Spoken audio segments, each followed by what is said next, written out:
একে অপরের প্রতি দয়াদ্র অনুগ্রহশীল হওয়া ছাড়া মানবিক সমাজ কশিনকালেও গঠন করা সম্ভব না।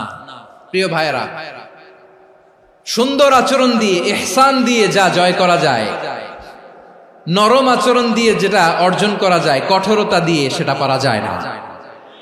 বিষ্ণু ঈসা ইসলাম ইহসান দিয়ে, কোমল আচরণ দিয়ে, তার অনুগ্রহ দিয়ে তিনি অনেক কাফিরের হৃদয়কে জয় করে ফেলেছেন।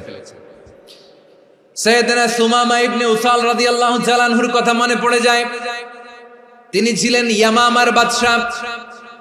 মদিনাতে বিশ্বনবীকে হত্যা করার নিয়তে এসেছিলেন। গোপনে গোপনে বিশ্বনবীকে হত্যা করে আবার ইয়ামামাতে তিনি ফিরে যাবেন। কিন্তু কি অবাক করা কাণ্ড, হত্যা করতে পারে নাই, সাহাবাদের হাতে তিনি ধরা পড়ে গেলেন।